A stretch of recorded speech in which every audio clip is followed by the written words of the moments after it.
Yay. Okay. Hello and welcome to Fertility 1%, Science of Exceptional Fertility. This is my favorite topic to talk about. I have done a couple events on the menstrual cycle, on birth control, but this is the first one that is dedicated to my favorite topic of fertility. And when I say make you fertility 1%, I do mean that. So, fantastic. Let's get started. By the way, this is entirely interactive. So if there were any questions or you had any particular concerns, do let me know. I have my eye on the chat always. But who am I? So my name is Michelle, and I am a scientist by training. So I know a lot of people that either register for this call or plan to attend or watch on the rerun are also either scientists or clinicians or just very like educated women. And despite all that, I have a background in I have a master's in nutrition and I have a bachelor's in biology. And despite that, and the fact I've been in biotechnology industry for the past 6 years, and I'm now the director of science at a personalized wellness company, I knew like nothing about having a healthy menstrual cycle, about approaching fertility in the future. And that is saying something if someone who actually like studied this field. And I couldn't imagine, if this is how I feel, how are my friends who weren't even in the sciences feel, because I didn't even learn this and I had to go down the rabbit hole for years and years and years to ultimately get to the level I am today. And I know how important it is to simply know this information, but I also know how important it is to feel good about this information. So that's why it's always my number one goal to educate first and foremost, but then to make you feel really good about what you're hearing. We talk a lot about the problems in the reproductive health and fertility space, but I wouldn't harp on problems if I didn't have solutions for you. So with that, what we're going to be covering today, it's quite a bit. Our agenda is what even is healthy fertility. We're going to be talking about the top causes of infertility today. We'll talk about sperm health and egg health and what's in an egg, because that's very important. Of course, that may seem obvious that the sperm health and the egg health are two very important ingredients to healthy fertility. We'll talk about healthy hormones, so basically how your menstrual cycle is a free fertility test each and every month. And we'll talk about the emotional ingredients, which is that other half of the equation that I don't hear a single person talking about as it relates to fitting in this equation of having healthy fertility. But it is absolutely one of the most critical pieces of the puzzle. And then finally, we'll talk about testing options for you if you're interested in understanding what your fertility health stands today. So without further ado, I like to define healthy fertility for everyone because I feel like, the way we're raised in this modern society is fertility equals babies. And it couldn't be further from the truth. So I love this quote from the World Health Organization that says, being fertile is central to the highest attainable standard of physical and mental health. Now, it's really powerful and it seems kind of like over dramatic, but when you think about it, it couldn't be further from the truth because when we know about our body systems, we have our circulatory system, our respiratory system, our digestive system. We have all of our body systems, right? Our reproductive system is the lowest ranking system on that hierarchy.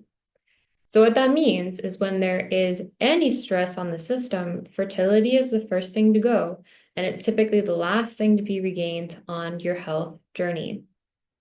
So when I say stress on the system, the more stress on the system, the worse our fertility is. This is not calm down, learn how to manage your stress and you'll have better fertility. That kind of really not so great advice that's floating out around there. It's not that at all. When I say stress on the system, I'm talking about everything that's an assault on the psyche and on the body. So this is poor diet, not getting enough sleep, it's a sedentary lifestyle or way over exercising, undernourishing, being surrounded by endocrine disrupting chemicals on a daily basis, which we all are.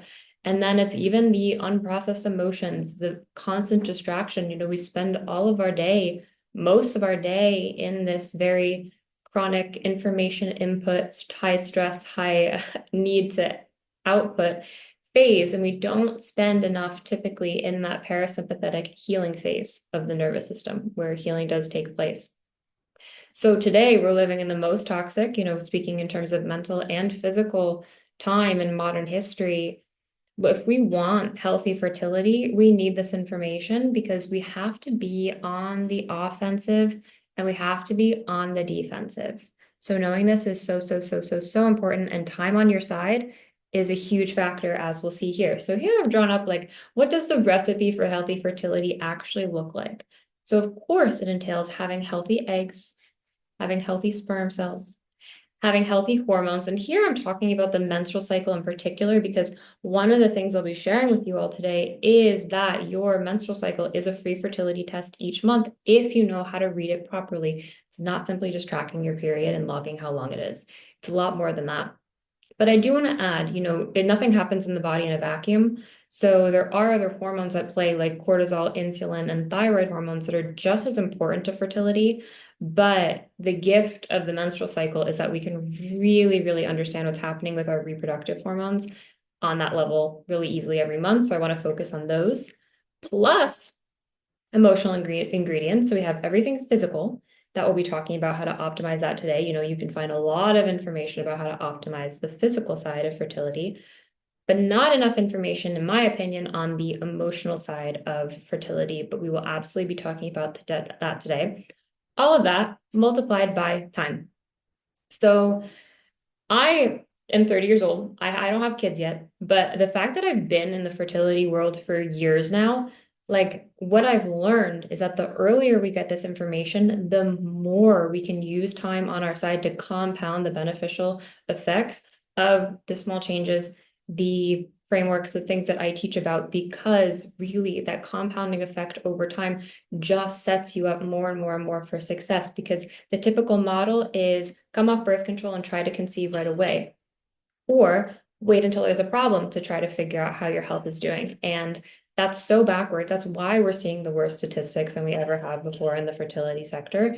And it's actually quite easy to turn that completely around. We just need to start paying attention to these things a bit earlier than we may have expected. So I want to run everyone through the top causes of infertility today. So what's getting in people's way? What's the hang up for a lot of folks?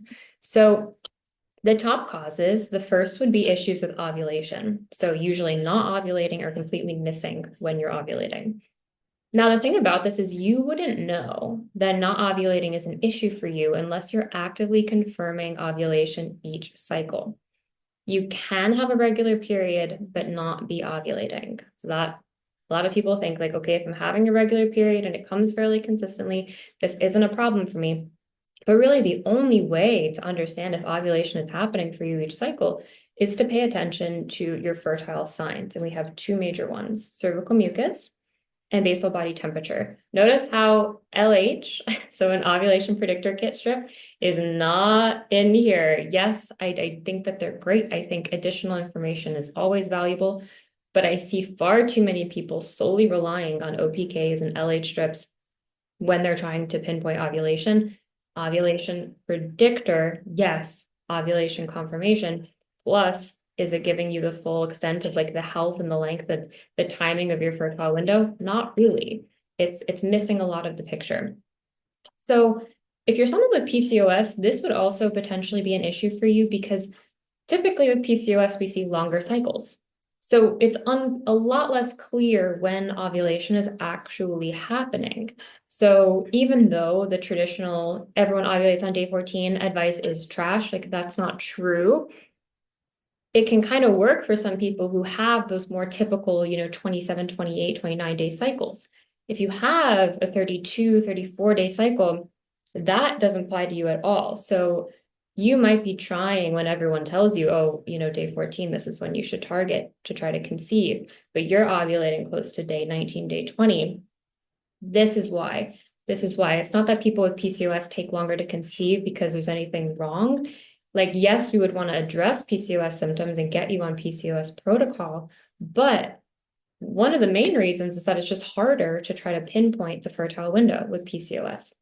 But people with PCOS do end up with the same pregnancy rates through the course of their lifespan as those without PCOS. So really, there is not a discrepancy there. It's more just how easily can you identify your fertile window? It is typically a bit more challenging.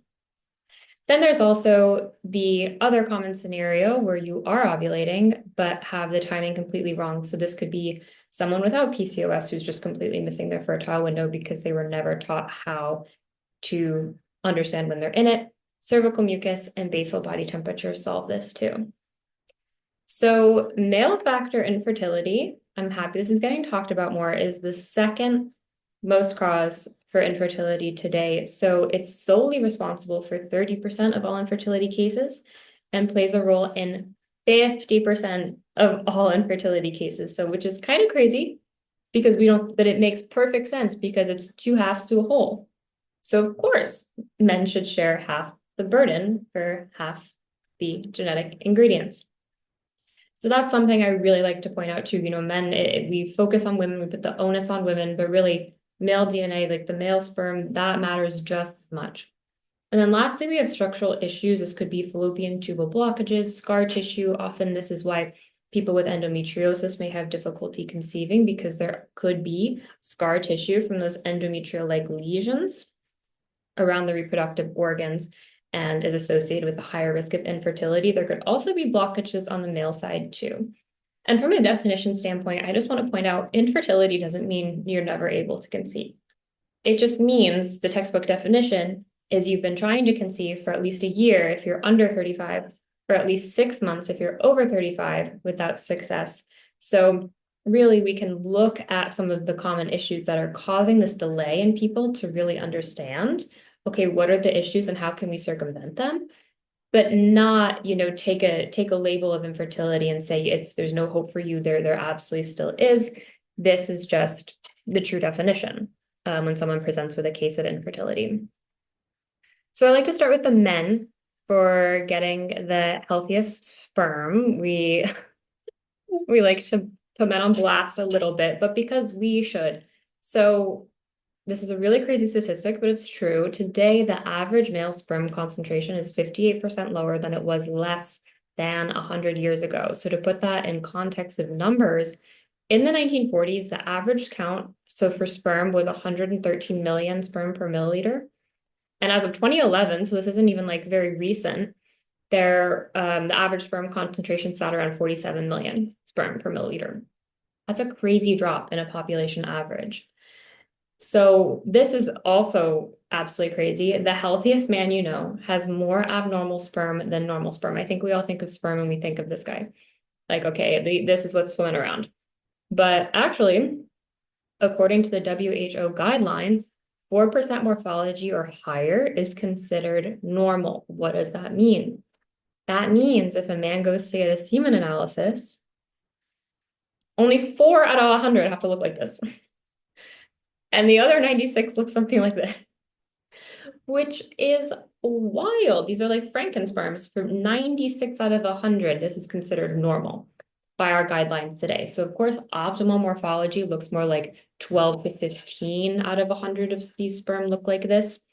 But that still leaves like 80 to 90 out of 100 that are this abnormal sperm. And obviously just looking at it, like these are not the top contenders to fertilize an egg. So I really want to make sure that we're looking at the health of the sperm too when we're talking about fertility. So how can we improve sperm quality? Well, it's good to know what reduces sperm count quality and then what improves it. So things that reduce sperm count and quality are poor diet, smoking, alcohol, marijuana, any form, don't shoot the messenger. So this includes like ingesting gummies, all that too. This is what the research is saying. Low testosterone, advanced age, so age affects men too on a fertility level.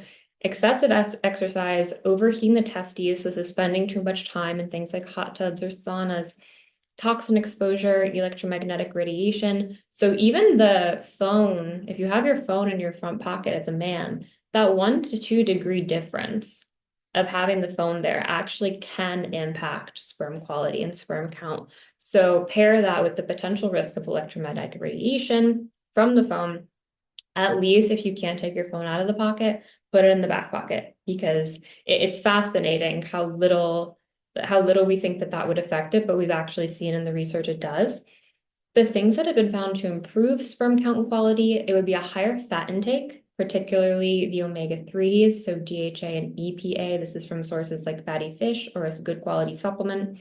Moderate exercise involving lifting heavy weights. This will increase testosterone levels, thus increasing sperm count. Vitamin C rich foods, liver or cod liver oil supplements, key nutrients like CoQ10, vitamin A, L-carnitine, which is found in red meat, vitamin D, vitamin E, zinc, selenium, and NAC, N-acetylcysteine. So obviously, if you can't tell, these are very antioxidant forward nutrients, which means we want to look for foods that are rich in antioxidants. So of course, like colorful foods, leafy greens, the high quality meat products is going to give you a lot of the other nutrients that are critical for sperm health as well. And then given that spermatogenesis takes 47 days on average, male partners should take at least 3 to 4 months to positively impact sperm count and quality. So the sperm that men shoot today is a direct printout of how healthy they were 3 to 4 months ago. So you can see that this is why getting ahead of it is kind of the only way to target sperm health, because we would want to be supporting the sperm quality and count for that whole process while they're developing the whole 74 days. So we're a little different. And I love to set the stage with this when we talk about healthy eggs. So right now, unlike men who are just, if you're trying to conceive a year from now or 2 years from now, the sperm that they have today and the things that they do today isn't going to influence the sperm a year or 2 years from now, right? But us, like right now, every egg component of any of our future children are currently in our ovaries, and they have been since our own conception, which is really crazy. So, I mean, they've been in there ever since you were in utero. So your mom had her future grandchildren egg count components in utero. And I like thinking about it in terms of me. So like the genetic component, egg component of me was in my fetal mom's ovaries while in my grandma's uterus. So that's kind of crazy. Like, I'm sure my grandma chain smoking while pregnant with my mom didn't do me any favors, but that's okay. Grandma, you're forgiven. We know better now, and they didn't then, but we know better now. So that really helps motivate, I think, a lot of people when we think about egg health, because right now, if the genetic component of the egg of all of your future kids are in your ovary right now, we can influence the bath that they're in. They're getting nutritional signals, they're getting hormonal responses, they're getting, they're being influenced by the level of nutrients and oxygen and nutrition available to them right now. So we want to make that environment as incredibly beneficial for them as possible. I also like breaking down what even is an egg cell. So when we're looking at an egg cell, it's the largest cell that a human body has. So it's the size, if you're reading a book and you see a period, that's what an egg cell looks like. You could see it with your own two eyes. And just knowing that though, when we talk about the function and the ability for an egg to produce a whole embryo, and coordinate this incredible process, it takes a lot of energy. So that energy, if you remember from high school biology, is coming from mitochondria. So we all know mitochondria, powerhouse of the cell. And do you remember when you were doing the drawing of the cell and it was like, okay, here's the nucleus, here's the endoplasmic reticulum, here's the mitochondria, and it's like one pill-shaped organelle? There are 100,000 to 600,000 mitochondria per egg cell. Like, I can't even conceptualize that. That's more than any other cell in the human body. So even just that fact right there, one of the best ways we can keep our eggs young and functioning to the best of their ability is to support the number and function of these mitochondria, because the mitochondria are what decline with age. So the way we do that is we can do it through nutrients like CoQ10, vitamin A, which primarily you would get the best source of that from liver, so animal liver, beef liver. Vitamin D is really underrated, but when you look in the fertility research, it is incredibly supportive of egg mitochondrial function. So I'll recommend vitamin D across the board from anyone. My actual job is to look at blood work all day, so I see like thousands of people vitamin D status, and it's very rare that someone gets optimal levels of vitamin D without supplementation as well. So usually like 2,000 to 5,000 IU per day is a really solid bet. And NAC, N-acetylcysteine, is an incredible antioxidant for supporting egg health specifically. The better the mitochondrial health, the better the egg. So you're already reversing ovarian aging, so you're keeping it essentially younger for longer. And the better it can repair sperm DNA. So get this, when an egg is fertilized, oh, sorry, was there a question? Okay, no good. If you guys have questions, by the way, for the people who just popped in, I'm watching the chat, so at any point, feel free. But this fact is kind of crazy. I love sharing this. So when a egg is fertilized, essentially, if there is any sperm DNA damage, which let's just look back at what most sperm look like. Most of the sperm in the ejaculate like look more abnormal than normal. What the egg can actually do is the better the mitochondria, the better it can do this, is it can reverse sperm DNA damage, which is so crazy. It's like even the egg cell is cleaning up after men these days. It's wild. So that's something that's really important to target through via supplementation, via nutrition. We want to keep the mitochondria of the egg cell functioning and at the number that we can, the highest number that we can. The other thing to note is eggs right now, and your ovary right now, they're currently bathing in follicular fluid. Now, one of the most important nutrients in follicular fluid is inositol, and that helps when the cohort of eggs are developing. What that helps is it essentially allows a really strong maturation. So at the start of every single cycle, a new cohort of baby eggs are developing, and the more inositol in the follicular fluid, the better and stronger that maturation is. So inositol, you may have heard it because it's technically like it's called vitamin B8, but it's really a sugar and it's involved in things like blood sugar balance and insulin sensitivity. So again, it's really easy to see the connection why this helps support fertility. Also in the follicular fluid around the egg is melatonin. So what melatonin does is it has an antioxidant function in the follicular fluid and helps delay ovarian aging. Again, keeping our eggs younger for longer. This is why when you hear, oh, sleep is so important, sleep is so important, it's not just BS. This is actually like, yeah, the more melatonin you have, the better the antioxidant function and ovarian reverse biological aging ability you can get. And then lastly, I'd like to point out the DNA inside the egg, like all DNA, is subject to damage over time. So the way we can kind of mitigate that from happening is, again, focusing on antioxidants. So nutrients like vitamin C, vitamin E, selenium, folate, zinc, and ALA, and that's alpha lipoic acid, not alpha linolenic acid, the fatty acid. This is alpha lipoic acid, the antioxidant, help mitigate oxidative damage. And then a higher intake of these antioxidants is associated with better pregnancy and birth outcomes. One of my favorite innovations in the fertility space, it's a company I work with called Fullwell, and she's designed, the RD who basically formulates all the supplements, has created it's called a fertility booster, and it contains all of these. So these might sound familiar because we just went over how important the exact same nutrients are to sperm quality and count and egg quality.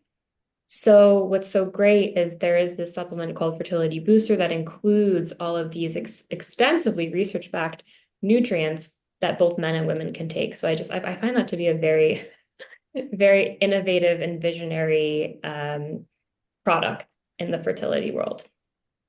So how do we get the healthiest eggs possible? Again, it's good to know what reduces egg quality and what improves egg quality. So for reducing egg quality, this looks like a high intake of refined carbs. Also very common for women of reproductive age to experience under eating or insufficient calorie intake, especially if you're someone who exercises. Now, this doesn't have to be anything to obsess about. What I like to do every couple months is do some kind of quick nutrient tracking. Nothing crazy. I'm actually not a tracker by nature. I just like to see, okay, during a typical day, am I getting enough? Am I getting enough calories to like sustain my activity level? And like, what does my macro breakdown look like? It's just good to keep an eye on to kind of tweak if you can do it in a way that it's not going to negatively impact your mental health, because I've definitely had a period of time where I definitely could not do that. So I don't recommend that for everyone, but if it's something that you're able to do just from like a data collection standpoint, it's really valuable information. Also, any form of smoking, any form of marijuana use, sorry. Again, it's what the research says. Moderate to high alcohol or caffeine intake, toxin exposure, which of the major offenders would be in your shower, your bathroom, like beauty products essentially. And those is what's going directly on your skin and getting absorbed into your bloodstream. And then the kitchen. So I always recommend start in your bathroom, start in your kitchen. Don't go full hog. Just slowly replace the things that you use often and get the most exposure to for something that has less endocrine disrupting chemical content. Any past hormonal contraceptive use, which we can talk about, this is not a death sentence. We can definitely recover from the effects of hormonal contraceptives and moderate to high processed soy intake. So notice processed soy. There's a lot of fear, I think, around soy in the reproductive health world because, yes, it does contain phytoestrogens, which could potentially compete with your own estrogen. It's not necessarily the soy it's a problem, it's the form of soy that we're consuming most often in our world. So if you're eating more traditional soy like natto, tempeh, miso, like that actually is fine. I wouldn't consider that as part of this. This looks more like the processed soy, so the tofu and the Beyond Meat that uses a lot of soy products, so the fake meat with the soy, and then like soy milk, these kind of products. These are more processed soy, and they have the higher phytoestrogen content because they're not fermented. So just a good thing to be aware of if that makes up a big part of your diet. Things that you can do to improve egg quality, focusing on omega-3 intake. So the fatty fish or the omega-3, DHA, and EPA supplements here amazing to improve ovarian reserve and they decrease systemic inflammation, so inflammation everywhere in your body. And then exercise is an exercise sweet spot, actually, when you look at the fertility research. So obviously, no exercise is not advisable. The sweet spot looks like low to moderate exercise 1 to 3 times a week, up to vigorous exercise no more than 4 times a week. So I would say if you land somewhere in here, so you're working out, maybe 4 or 5 times a week, two of those extra activities or three are low impact, moderate activity level, maybe 1 or 2 vigorous sessions a week. That's perfect. We do start to see potential disrupted ovulation or lower fertility, like poor birth outcomes with vigorous exercise over 4 times a week. So there is this sweet spot here. Again, these will sound familiar. The key nutrients like CoQ10, vitamin A, vitamin D, selenium, folate, zinc, alpha lipoic acid, NAC, iodine, and inositol. Wonderful, wonderful. You can get them through food, though if you are thinking maybe I don't get enough of these or I would like to make sure I'm getting enough of these, I do recommend the Fullwell Fertility Booster that does have all of these put together very nicely in a formulation. I take it now. I'm not trying to have kids in the near future, but I mean, just having the extra antioxidant boost, I find it to be, I've seen the benefits of it in my own menstrual cycle, and it's just nice to have that little safety net sometimes if you're not getting it at the levels you may need exclusively from a healthy diet. Now, nutrition is my jam, but this is not necessarily a whole nutrition deep dive that could easily be its own live event. So I wanted to give the basics here if you're looking for a bit of direction when it comes to food. But do know that this is a whole topic. And if you're looking for a good resource, actually, I can't recommend the book Real Food for Fertility enough. Oh my God, my blur's on, but it's by Lily Nichols and Lisa Hendrickson Jack, who I'm personally trained by. And it's like the fertility food Bible, truly. But it's so critical to remember that nutrients are important. I know I rattled off a whole bunch, but food is always going to be superior than a supplement if you're looking to just start somewhere because it has them all working together synergistically. So the most important foods to support your reproductive health are first and foremost eating enough. Even a 20% caloric restriction, which you probably wouldn't notice over a long enough time. So around 4 months, we see that it does impact ovulation and your menstrual cycle. Eggs, incredible source of protein and micronutrients. Liver and organ complex meats, you see this recommended because Liver is by far and away the food with the highest content of these critical fertility nutrients like vitamin A and zinc. And it's really hard to get them at the levels they're at for the amount you eat in other foods. So that's why it's always featured here. If you're not into liver, my favorite way to eat it is it's a few dollars more, but it's ground beef and it just comes pre-blended. Sam, I'm not strong enough for liver. I'm not either. I've tried it. I've done the whole soaking it in milk, try to make it palatable, but I get the ground beef and it's hidden and I can't taste the difference. The other way is, oh, Mila, you actually like liver?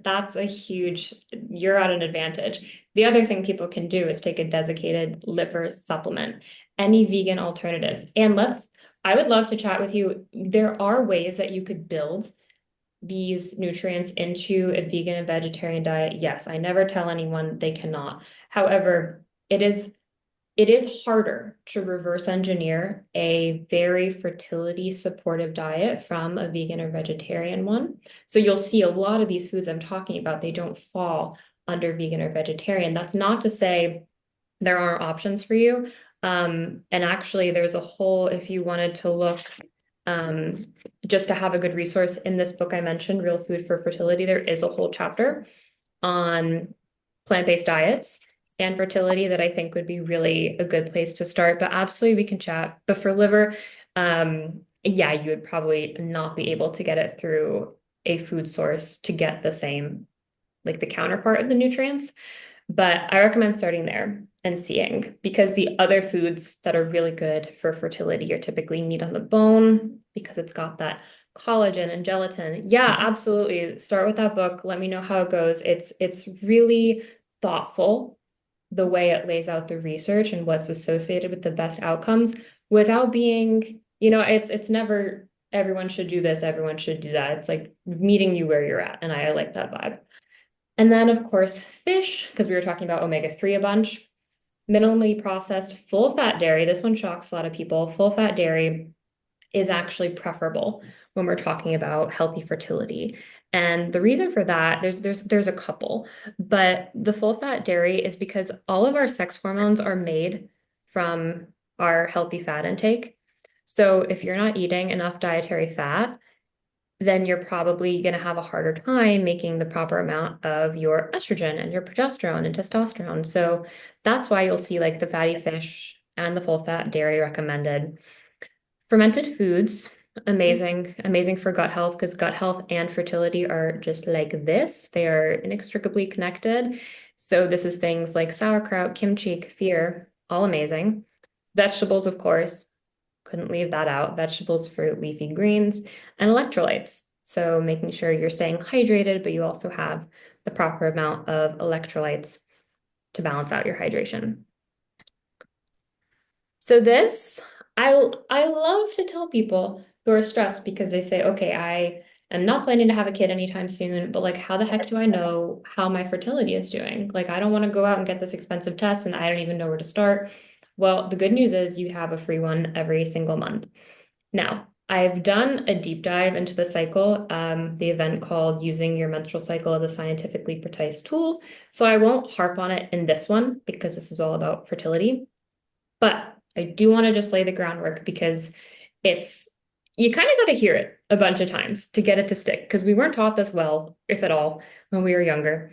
And it helps understand everything I talk about when you see it in the sense of like, okay, this is the cycle that's happening every single month. So quickly, this is all happening amazingly, like at the level of your ovary. So we're starting here in the ovary. On day one of your cycle, which is the first day of your period, the menstrual lining that had built up the whole month before is now being shed. Yes, we're all comfortable with this. It lasts for a few days. And what's happening at the same time is in the ovary, the next cohort of follicles are developing. So here we have the group of follicles developing because the winner is going to be the one that gets ovulated. And that's why it's called the follicular phase because the follicles are developing. Now, these follicles growing is what makes the estrogen.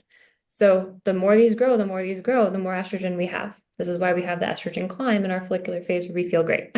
So the estrogen hitting a threshold is going to be the triggering event for an LH surge, luteinizing hormone, which is a triggering event for ovulation. So when we're looking at ovulation, that's the egg that leaves. This is the egg that eventually leaves the ovary and it ovulates into the fallopian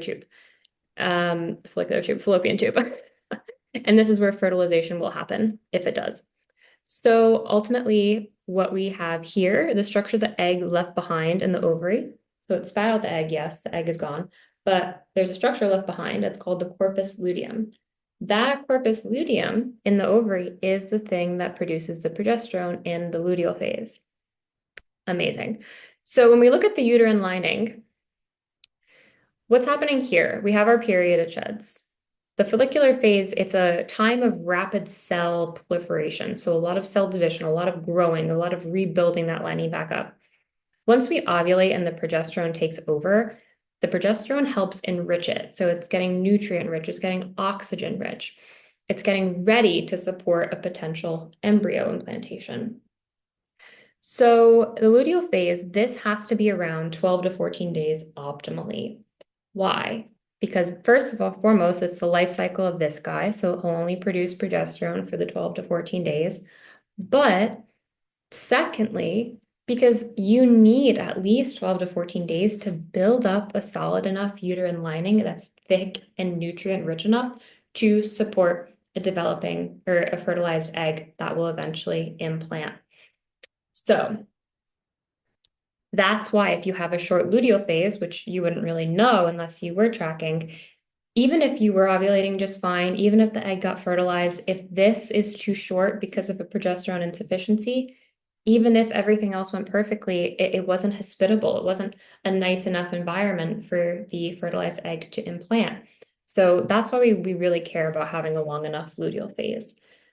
When we talk about being fertile, we only have a 5 to 6 day window where conception is conception is only possible on the day of ovulation, but your fertile window is 5 to 6 days of the cycle, 5 days before and the day of ovulation.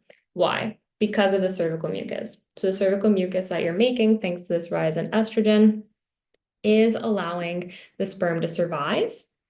And when we ovulate, this is the triggering event for, oh, sorry, I see a question, random question. How does sickness affect period length? I hear that is a thing. That's a great question. So, and actually amazing, because we were just talking about how this phase is fixed, right? Always 12 to 14 days because of the corpus luteum. That's not going to change.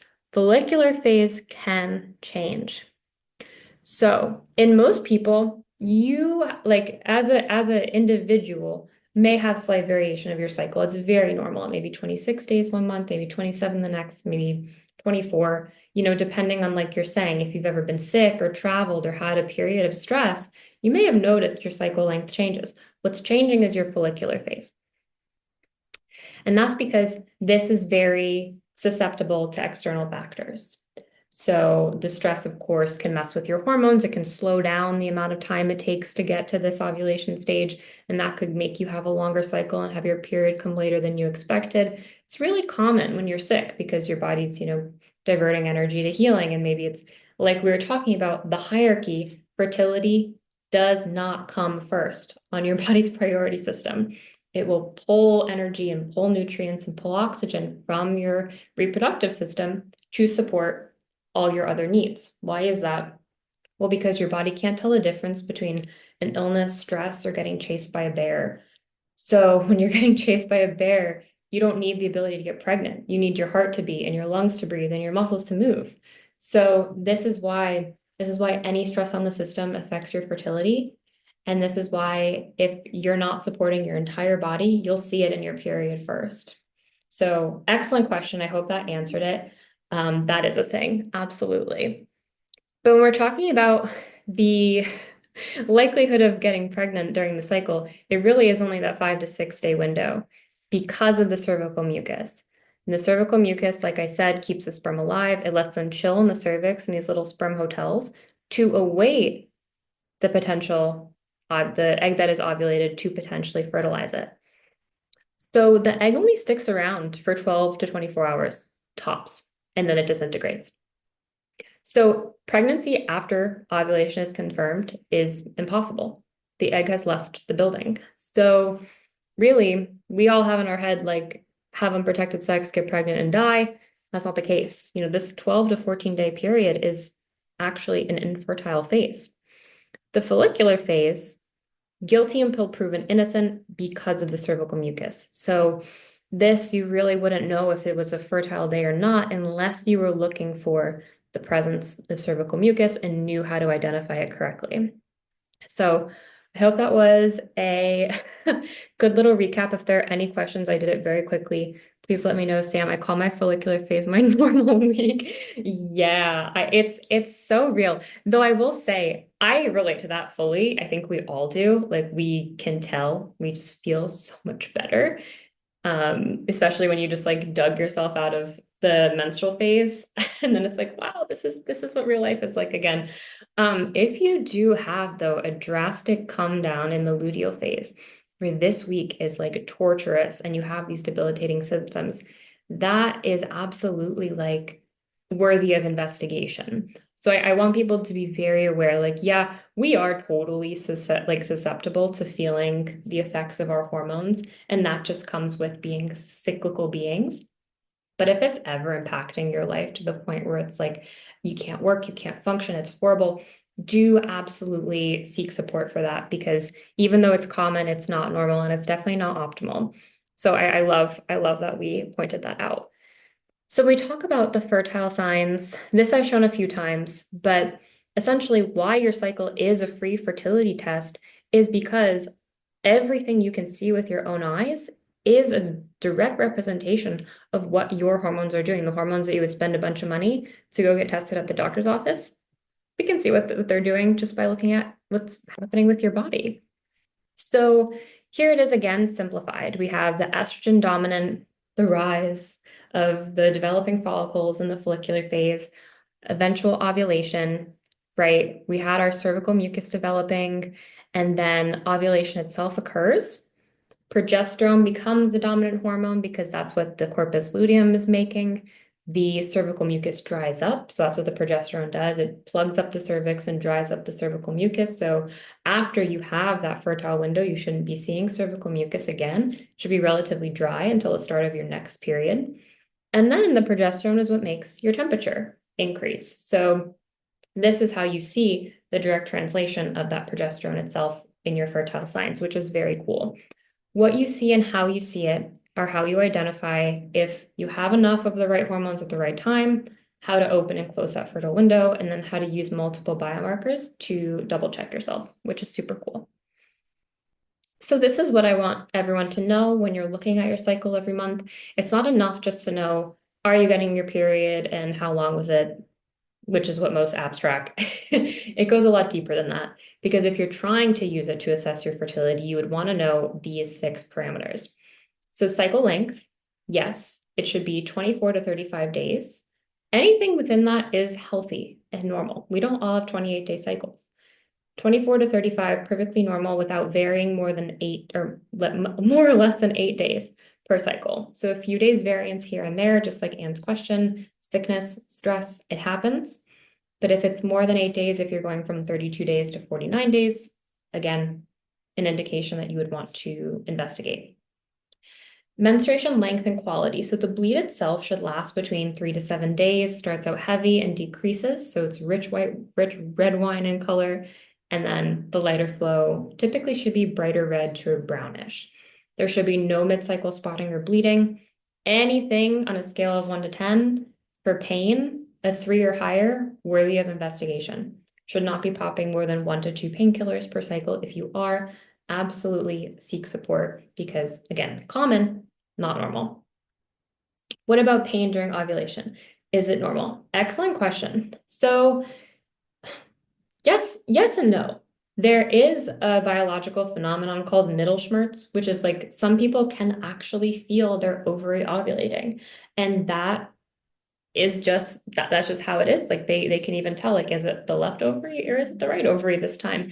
And I wouldn't call that not optimal. I think that actually for some people is completely normal and fine.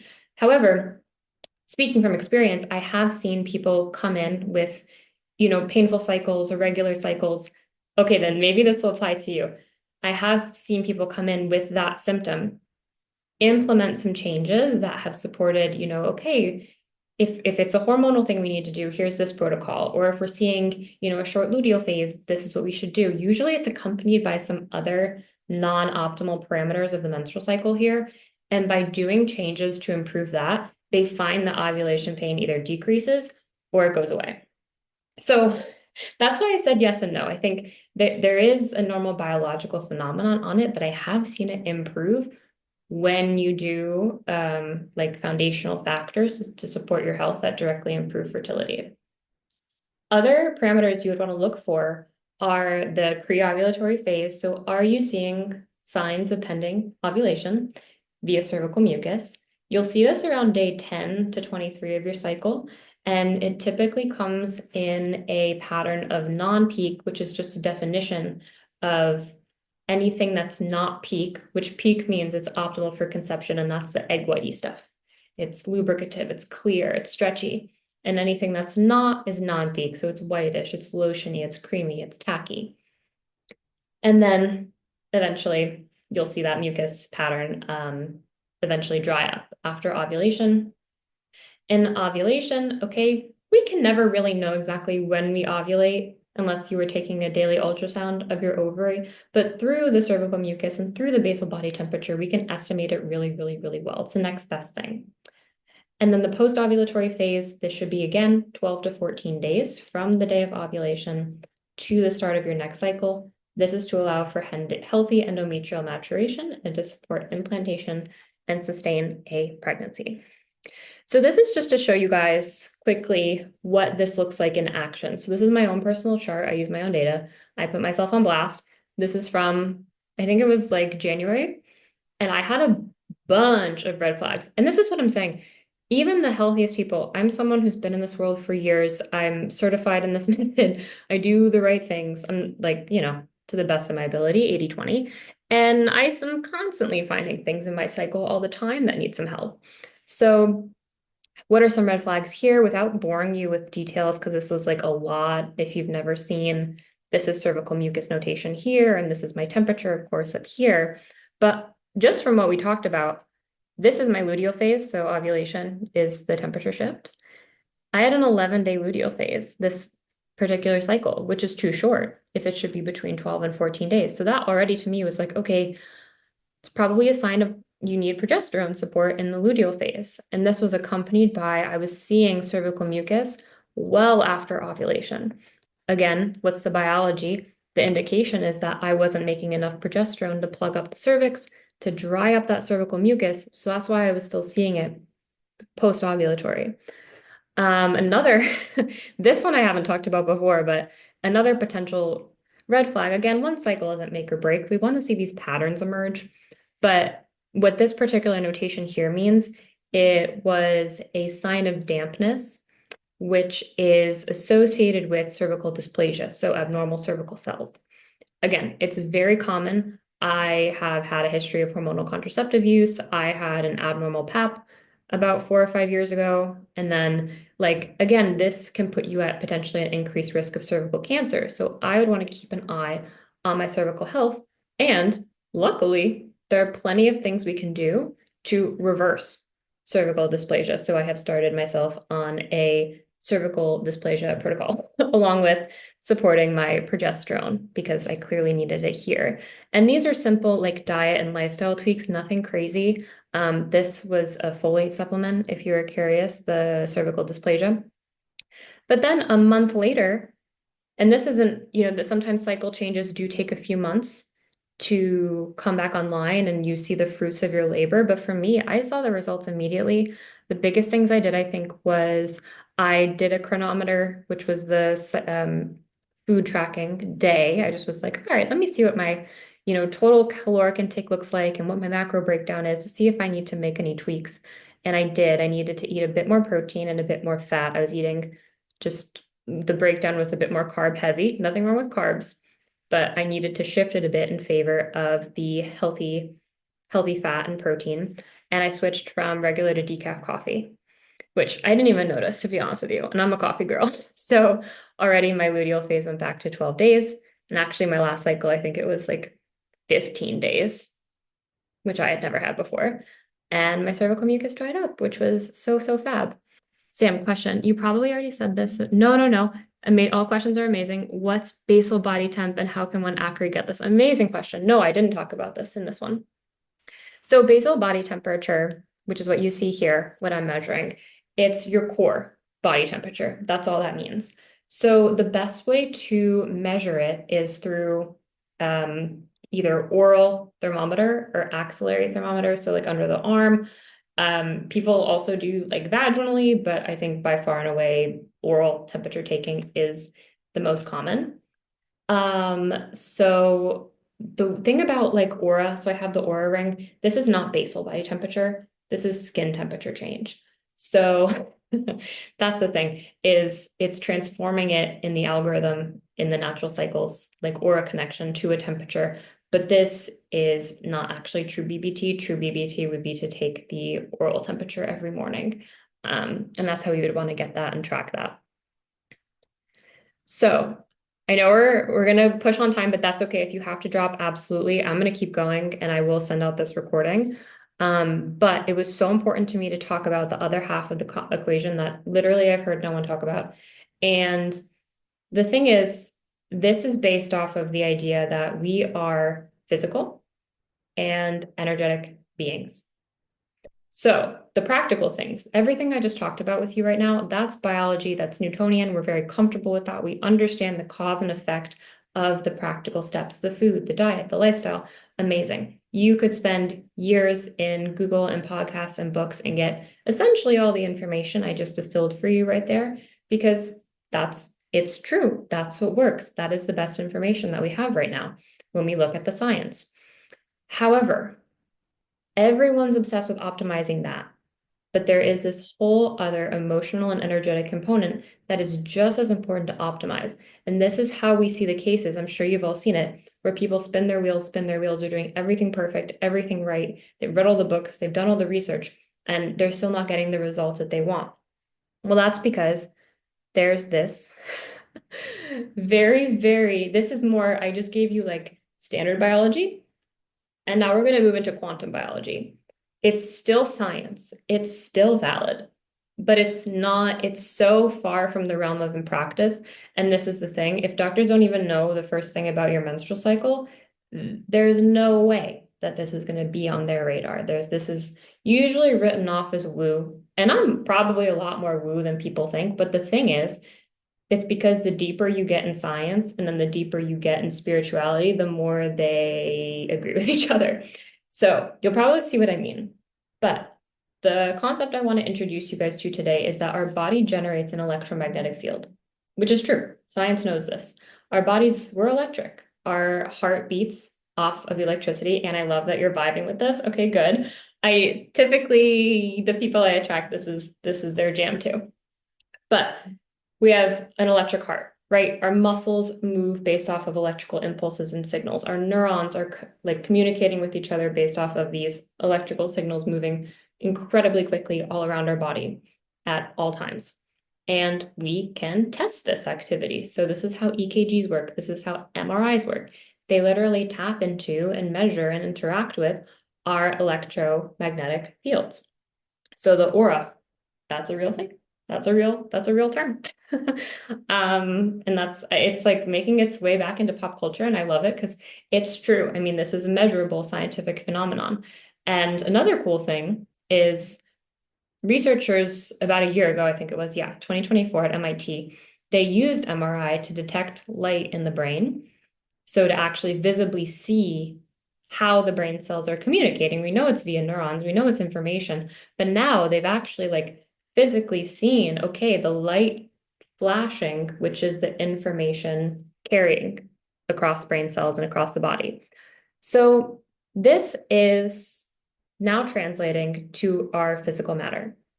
So when I say your physical matter exists as a thought first, it's because light carries information. So we see light is how we can see the brain cells communicating. light fiber optic cables is how our internet works. It's light traveling down a cable and getting read by a computer 010101. Our body works the same way. We're just like these very supremely intelligent divine computers. And every single thought starts out as light, which then turns into electricity and chemical reactions in our body. Well, at first our brain, and then thus our whole entire body. So neurotransmitters, hormones, electrical impulses, everything you can think of, proteins, like this is all getting instructed based on light information. So, I mean, we can even do it now. I can sit here totally still, think about something stressful, and already like my heart beat picks up. My breath is a bit more shallow, my hands are kind of clammier, and that was simply because I just influenced my own physical matter with a thought. I'm not moving. The negative thoughts work the exact same way. So they damage the body via the instructions that they put out. So if all light is carrying instruction, your thought is basically a blueprint telling your body how to function at all times. So our thoughts, emotions, beliefs, and actions program our physical body. So they change our physical matter, and then that gets put into this electromagnetic field around us. So talking about fertility in particular, every single disease, every single ailment has an emotional root cause. Why? Because of that exact mechanism. The thought traveling through the body, changing its physical structure, and then that's what's getting broadcasted. So when we're talking about different ailments and different diseases, they all have different corresponding underlying beliefs, which is really cool. So for instance, gaining weight, any extra weight anywhere, underlying root cause would be beating yourself up. Yes, there are physical things you can do to lose weight, right? If you need to, those still matter. I'm saying they go together. So if you've ever done a weight loss program, or if you ever try to lose a few pounds, I mean, I'm just saying this one because it tends to be quite popular, going to the gym, eating really healthy, getting really pumped up about it, that changes how you feel about it. So you may have seen results and you chalked it all up to the program you were on or the training that you did, but the other half of the work was in your brain. It was you giving yourself really affirming beliefs and stopping beating yourself up. You're like, wow, I'm doing it. I'm doing the thing. It's like, I'm amazing. I'm a great person. Like this is this is awesome. It's these feelings. Yeah, placebo, this is exactly right. Your brain is doing half the work. This is exactly right. So if you ever try to lose weight again and you do the exact same physical things that worked for you the last time, but say it's 3 years in the future, and instead of those thoughts, you're now saying, gosh, you're such a piece of crap. Like you did this once, now you're making me do it again. Can't stand this. Like, why does my body hate me? And you're not seeing results. That's why. So we need both. So for fertility, the underlying issue for fertility problems today, the root cause emotionally is feeling like we can't contribute something of value to the world. That's the biggest one. Now we can get a lot more specific, but that is by far and away, if you have this belief firing in your brain, either subconsciously, this is manifesting as a blockage in the reproductive system time and time again. So the way to fix this, quite easy, quite easy. If all a belief is a thought we've just thought many, many, many a time, just thinking a new one many, many, many a time reframes that entirely.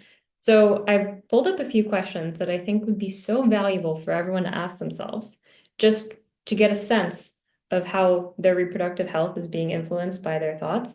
What are you proud of that you've already birthed into the world? Do you feel like, and notice how I say feel here? The issue is never that you can. Every single person can and does contribute something of value to the world. But feeling like it, feeling like you're beating yourself up, feeling like you're not worthy of it, that's the root. And can I change lives the way I want to? Why am I perfectly designed to bring positive value into this world? The reason we're seeing so many fertility issues pop up is because, like I said, the world is the most toxic, like physically, so that's an assault on the body, and mentally, so that's an assault in this realm than ever before. It gets in our heads and creates these restrictions. But knowing that we're all capable enough to bring the goodness that we want to bring into the world, like that's already foundational to having this ingredient checked off. This is going to put you like leagues above everyone else. All the practical stuff we talked about is going to do that because no one talks about that. But this is like, whoa, next level. And then also asking yourself if you could do anything, like if no one got mad, if no family, social, political, economic, financial factors were at play, what do you really want? Because that's what happens. And I think the spiritual circles get this right. It's like, okay, who are you without all the crap of the world piled on you? Like that your parents told you and your teachers told you. Like what does that person want? Like that's the that's the core that we have to keep going back to get a lot of these answers. So how do you know you've nailed this part of the healthy fertility equation? It's if I walk up to you and I say, hey Sam, how are you? Why are you perfectly designed to bring positive value into this world? And you can go, because I have this experience and I've done this in my life and I've created this project and this was an idea that I'm so proud of. And I'm such a kind person and I make everyone so happy. Exactly. If you can go on and on and on, and I'm an expert in this field and I do amazing work in this and people love this, like the ability to just be so rooted and just go on and on and on in an answer to this question means you've locked it in. Like this is your brain's got it, your physical body's got it, it's getting, it's in your field, you've got it. That's how you know that you've hit this level for the fertility stuff in particular. And like anyone in the world could come up to you and be like if someone came up to me and said, Michelle, you're not perfectly designed to bring positive value into this world, like it wouldn't even bother me because it's just not even a realm. It's not even possible for anyone to like unlock me from this. So that's how you know. And that's honestly having this, I can't even begin to tell you how important it is, along with everything else, of course. But if you just get this in there, wow, I mean, wow, wow, wow, the fertility obstacles that exist for other people are really not going to hold you back in the same way at all. So I wanted to like end pulling us back into the 3D. I love that stuff, but I never really talk about it publicly. And I'm like really excited to do it more now. But so I just think everyone needs to know that. But again, I see it married with the physical. We absolutely do need both. So if you're looking for ways beyond the menstrual cycle to really understand how your fertility is doing, some of the markers I recommend getting tested that you can easily check with your doctor: blood sugar. So insulin resistance is this fasting glucose, HbA1c, insulin, a lipid panel, very standard, anemia or iron markers. So this would be an iron panel. They'll be able to tell a lot about your iron status. Thyroid panel, the full thing, not just TSH. Any markers of inflammation, this would be really good to know. And then also micronutrient status. I talk a lot about supplementing. And even though I'm pretty confident that there are definitely supplements like vitamin D and magnesium and omega-3 that most people just simply aren't getting enough of and would benefit from supplementing, the best way to know is to just understand your baseline levels. Like, do you even need to supplement? If you do, what dosage would be best for you? The best way to know is to just really, truly check that out. And then if you are interested in conceiving anytime soon, obviously adding on a bit more granular testing like genetics, gut health, toxic burden, the hormonal and fertility parameters, so AMH, FSH, estrogen, progesterone. I do want to chat real quick about AMH because I am floored at the amount of doctors that tell someone who gets a low AMH that they have poor fertility and like freak them out for the rest of their life. That's not the case at all. What AMH is, it's a protein made in your ovary. And essentially, it's like a marker of ovarian reserve, how many eggs are in the bank that month, how many eggs are in the bank that month, not how many eggs are in the bank forever. It can change. I see AMH levels fluctuate all the time, cycle to cycle, and it's because it's very responsive to the things that you do as well. So what it means is if you have a vitamin D deficiency, this is why I harp on vitamin D, it can show up as low AMH. And supplementing with vitamin D brings that AMH level up. Also, good to know if you get back a high AMH level, that's like, okay, great, really good news. But it could potentially indicate PCOS because PCOS, you have a lot of follicles developing at once.